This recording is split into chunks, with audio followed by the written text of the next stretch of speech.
আজি চিৰাং জিলাৰ কাজলগাঁও আৰু নিচিমাৰ পৰিষদীয় সমষ্টিৰ কাৰ্যকৰ্তাসকলৰ লগত কথা বতৰা পাতিলোঁ। ধুনীয়া মিটিং হ'ল। বৰষুণৰ মাজতো ইমান মানুহ আহিছে। সকলোৰে মনত এটা বিজেপিক লৈ উৎসাহ হৈছে। মই ভাবোঁ যে এইবাৰ বিজেপিয়ে বিটিআৰৰ নিৰ্বাচনত বহুত ধুনীয়া ৰিজাল্ট কৰিব পাৰিব। আপুনি ভিচিডিচিৰ কথাটো আপুনি এটা বিৰোধিতা কৰি আছে। ভিচিডিচিৰ বিকল্প কি হ'ব? চাওক, ভিচিডিচিৰ বিকল্প হ'ল যে ভিচিডিচিৰ ইলেকশ্যন হ'ব লাগে। যদি ভিচিডিচিটো ইলেকশ্যন নহয়, আমি কোনোবাই যদি বনাই দিওঁ, তেতিয়াহ'লে এইটো ভিচিডিচিয়ে ৰাইজৰ মতে কাম কৰিব নোৱাৰে। অসমত যেনেকৈ পঞ্চায়তৰ ইলেকশ্যন হয়, তেতিয়া 5 বছৰ মূৰে মূৰে ইলেকশ্যন হ'ব, মানুহে বেয়া কাম কৰিব, ভয় কৰিব। সেইকাৰণে বৰ্তমান যেনেকৈ ভিচিডিচি চলি আছে, এই ব্যৱস্থাটো ঠিক নহয়। ইলেক্টেড হ'লে তেতিয়া ৰাইজৰ কথা শুনিব লাগিব আৰু ৰাইজে সুবিধা পাব। এতিয়া কোন ভিচিডিচি আমাৰ লগতে লিষ্ট নাথাকে, গমেই নাপাওঁ। পিছত শুনো ইয়াত আহিলে যে আমাক ভিচিডিচিয়ে অৰুণোদয় নিদিলে। অৰুণোদয়টো আমাৰ আঁচনি, এতিয়া দিয়া নিদিয়াৰ মালিক ভিচিডিচি কেনেকৈ হ'ব পাৰে? গতিকে এই ব্যৱস্থাটো বিটিআৰত পৰিৱৰ্তন হ'ব লাগে আৰু ইয়ে বিটিআৰত দুৰ্নীতিৰ মূল। এই ব্যৱস্থাটো কাৰণ EM সকলেও নাজানে, MCLএও নাজানে, চিফেও নাজানে। তলত যিমান গণ্ডগোল কৰি থাকে ভিচিডিচিৰ পৰাই হৈ থাকে। মোৰ মতেদি হ'ব লাগে আৰু এই কথাখিনি আমি বিটিআৰত আলোচনা কৰি আছোঁ। আৰু 125তম সংবিধান সংশোধনী আমি ভিচিডিচি ইলেক্টেড হোৱাৰ প্ৰভিজনো আমি ৰাখিছোঁ। ব্যৱস্থাটো যাতে পৰিৱৰ্তন হয়, যেনেকৈ এতিয়া কাউন্সিলৰ ইলেকশ্যন হ'ব, ভিচিডিচিৰো ইলেকশ্যন হ'ব। কালি দেখা গৈছে যে গৌৰৱ গগৈ গুৱাহাটীত তেওঁলোকে যুৱ কাৰ্যকৰ্তাসকলে মিলিত হৈ বিজেপিক তেওঁলোকে নাম লোৱা কৈ তেওঁলোকে গৰু চুৰ আৰু এতিয়া ভোট চুৰ বুলি কৈছে। চাওক, যিমানে বিজেপিক সমালোচনা কৰিব তেওঁলোকক মানুহে বেয়া পাব। কাৰণ 40 লাখ মহিলাই মাহৰ 10 তাৰিখে অৰুণোদয় পায়, বিজেপিক আশীৰ্বাদ দিয়ে। 40 লাখ মহিলাই লাখপতি বাইদেউৰ পুঁজি পাব, বিজেপিক তেওঁলোকে আশীৰ্বাদ দিয়ে।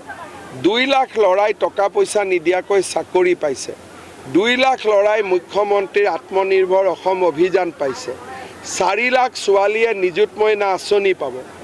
এইবিলাক মানুহৰ আগত গৈ যেতিয়া গৈ বিজেপিৰ এগেইনষ্টত ক'ব, কাৰ ভাল হ'ব কাৰ বেয়া হ'ব?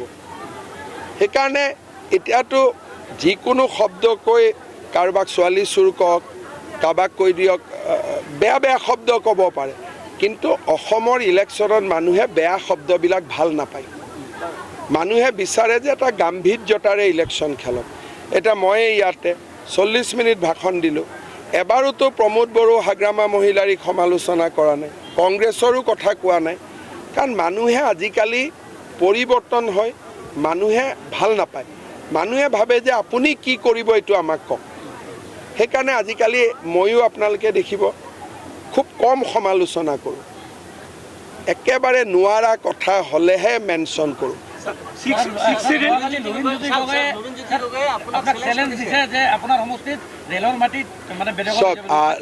লুৰিণজ্যোতি গগৈয়ে মোৰ সমষ্টিত ক'ত মিয়া মুছলমান আছে দেখুৱাই দিয়ক।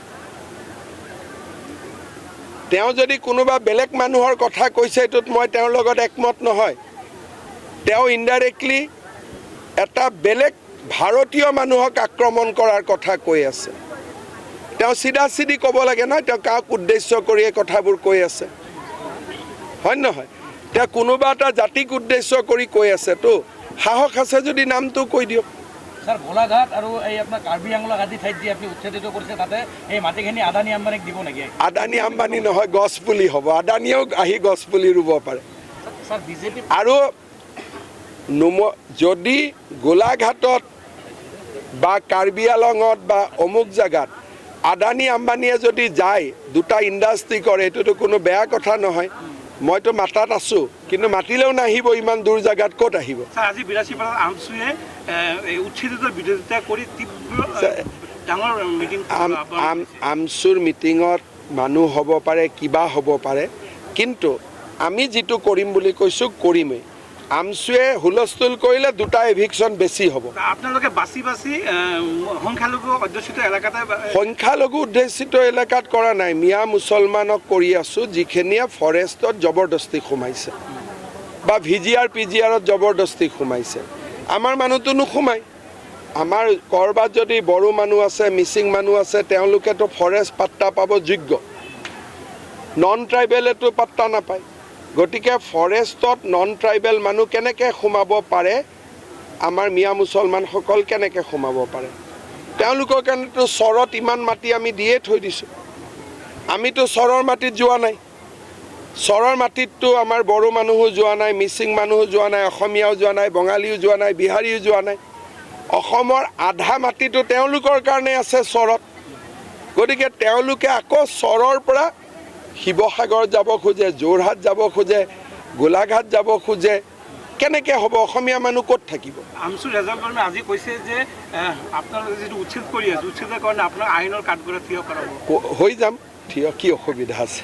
স্যাৰ বিজেপিৰ কমিটমেন্ট আছিল স্যাৰ কাৰ জৰিয়তে হিন্দু বাংলাদেশী স্যাৰ নাগৰিকত্ব দিয়াটো, কিন্তু আছুৱে এতিয়া স্যাৰ প্ৰটেষ্ট কৰি আছে। চাওক, আছুৱে প্ৰটেষ্টটো কৰিছে, আছুৱে সুপ্ৰিম কোৰ্টত কেছো দিছে। গতিকে সিদ্ধান্তটো সুপ্ৰিম কোৰ্টে ল'ব। গতিকে কোনোবাই আন্দোলন কৰাততো মই বাধা নিদিওঁ, কিন্তু কাখন এখন আইন হয়। আইন বাতিল কৰাৰ অধিকাৰ অকল সুপ্ৰিম কোৰ্টৰ থাকে, অসমৰ মুখ্যমন্ত্ৰীটো নাথাকে। ফখৰুদ্দিন আলী আহমেদৰ পিছত সাংবিধানিক মুৰব্বী পদত নাই উত্তৰ পূৰ্বাঞ্চলৰ ব্যক্তি, গতিকে এইবাৰ উপ নিৰ্বাচন আমি এইবিলাকত ইণ্টাৰেষ্ট মই লোৱা নাই। মোৰ এতিয়া ইণ্টাৰেষ্ট এভিকশ্যনত আছে, অসমীয়া মানুহক যেনে তেনে ৰক্ষা কৰাত আছে। গতিকে মোৰ এতিয়া ইণ্টাৰেষ্টটো অলপ বেলেগ জেগাত আছে। স্যাৰ, এটা নেশ্যনেল লেভেলত যিবোৰ চৰ্চা হৈ আছে, ৰাহুল গান্ধী বিধিগতভাৱে নিৰ্বাচন আয়োগক অভিযোগ কৰিব লাগিছিল ভোট চুৰি সন্দৰ্ভত, কিন্তু নকৰাৰ কাৰণে ৰাহুল গান্ধী ক্ষমা খোজাৰ কাৰণে কৈছে। আপোনালোকে নিজেই জানে যে আমাৰ অসমত এখন চৰত হওক, বিভিন্ন জেগাত মৰা মানুহৰ নাম দিটো ভোটাৰ লিষ্ট ভৰ্তি হৈ আছে। নিজৰ নাম নাকাটে, বিয়া হোৱা ছোৱালীৰ নামো ভোটাৰ লিষ্টত ৰাখি থৈ দিয়ে। আকৌ 100% তাত ভোটিঙো হয়। গতিকে SIR আহিলে ভোটাৰ তালিকাৰ নাম আৰু আধাৰ এই দুইটা যেতিয়া সংযোজিত হ'ব, তেতিয়া সমস্যাবোৰ নোহোৱা হ'ব। কিন্তু ৰাহুল গান্ধী আকৌ SIRৰ বিৰোধিতা কৰে। গতিকে তেওঁক কি লাগে তেওঁ নিজেও স্পষ্ট নহয়। তেওঁতো ইলেকশ্যন কমিশ্যনক গৈ ক'ব লাগে যে ভোটাৰ তালিকা সংশোধন কৰক, নামৰ লগত আধাৰ নম্বৰটো লগাই দিয়ক, যাতে দুটা মানুহে দুই জেগাত ভোট দিব নোৱাৰে। তেওঁৰ সেইটোত ইণ্টাৰেষ্ট নাই।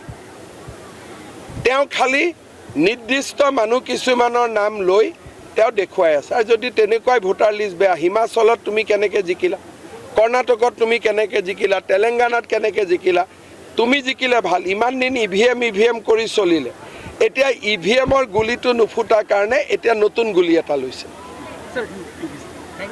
আৰু হিন্দী মেচৰ দল sir BTC tribal belt and ব্লকৰ মাটি উচ্ছেদ হ'ব নাই? চাওক, BTCত উচ্ছেদটো ইমান সহজ নহয়, কাৰণ BTCত বহুত মানুহে মাটিৰ পট্টাই পোৱা নাই। প্ৰথমতে খিলঞ্জীয়া মানুহক মাটিটোতো দিব লাগিব 26টা জনগোষ্ঠী। এনেই যদি এভিকশ্যন কৰে তেতিয়াহ'লে আপুনিও এভিকশ্যন হৈ যাব। এতিয়া অসমত আমি কেতিয়া এভিকশ্যন কৰিছোঁ? প্ৰথম বসুন্ধৰা আঁচনি আনি আমাৰ মানুহখিনিক মাটিৰ পট্টাত দি তাৰ পিছতহে উচ্ছেদ। এতিয়া যদি BTAD ডাইৰেক্টলি উচ্ছেদ কৰে তেতিয়াহ'লে দেখোন কোচ, কলিতা, ৰাভা, বড়ো, আমাৰ গোৰ্খা, হিন্দীভাষী, আদিবাসী, বঙালী চবেই এভিকশ্যন হৈ যাব। দুখ কি? কাৰণ মাটি এতিয়ালৈকে তেওঁলোকৰ বিষ্মুটুৱাৰী শেষেই হোৱা নাই। যেতিয়া প্ৰক্ৰিয়াটো শেষ হ'ব, সকলো মানুহে মাটিৰ অধিকাৰ পালে, তেতিয়াহে আপুনি ক'ব পাৰিব যে এইখিনি মানুহক উচ্ছেদ কৰক। গতিকে BTADত প্ৰথম কাম হ'ল মানুহক পাত্তা দিয়া, দ্বিতীয় কাম এভিকশ্যন। অসমত পাত্তা দিয়া কামটো হৈ গ'ল কাৰণে আমি এভিকশ্যনত লাগিছোঁ। গতিকে চব বস্তুৰ ছিকুৱেঞ্চ আছে, প্ৰণালীগতভাৱে আগুৱাই যাব লাগিব। এইটো ইম'শ্যন আৰু আৱেগৰ কাম নহয়। যোৱাকালি স্যাৰ সূত্ৰসন্ত মানে ছাত্ৰ সূত্ৰসন্থাই তেওঁলোকে স্যাৰ 2026ৰ আগত যদি তেওঁলোকক কাউন্সিল বনাই নিদিয়ে তেতিয়াহ'লে তেওঁলোকে বিজেপিক ভোট। মই এটা কথা কৈছোঁ যে কাউন্সিল বনালেও ভোট নিদিয়ে, কাউন্সিল নবনালেও ভোট নিদিয়ে, মানুহে ভাল পালেও ভোট দিব, ভাত নাপালে ভোট নিদিয়ে। কোনো দল সংগঠনৰ কথাত কোনেও কাকো ভোট নিদিয়ে। ভোটটো ব্যক্তিগত। মাকৰ ভোট বেলেগ, বাপেকৰ ভোট বেলেগ, ল'ৰাৰ ভোট বেলেগ, বোৱাৰীৰ ভোট বেলেগ। কিন্তু সূত্ৰধাৰ সমাজখন পিছপৰা, কাউন্সিল লাগে, তাত মই সমৰ্থন কৰোঁ। কিন্তু এইটোৰ লগত ভোটৰ কোনো সম্পৰ্ক নাই। যিজন ল'ৰাই কৈ আছে ভোট নিদিয়ে, তেওঁৰ মাকে গৈ ভোট দি দিব, তেওঁ কেনেকৈ গম পাব? সেইকাৰণে ভোটটো ব্যক্তিগত বিষয়। মই নিজেও নাজানো মোৰ ল'ৰা ছোৱালী একেলগে গাড়ীত যাব, কাক ভোট দিছে ধৰিব নোৱাৰে। আৰু বাহিৰত ওলাই আহি চবকে ক'ব যে তোমাকে ভোট দিলোঁ বুলি। সেইকাৰণে ভোটৰ কথা কোনেও কাকো দায়িত্ব ল'ব নোৱাৰে। যিবিলাক দল সংগঠনে কয় আমি ভোট নিদিওঁ, আমি কৰোঁ, তেনেকৈ নহয়। তাৰ এটা কল ৰেকৰ্ডিং ভাইৰেল হৈছে যে সূত্ৰধৰ শান্তদাই চাকৰিৰ নামত ধন লৈছে। সেইবিলাক মই নাচাওঁ, মোৰ এইটো কাম নহয়। চল।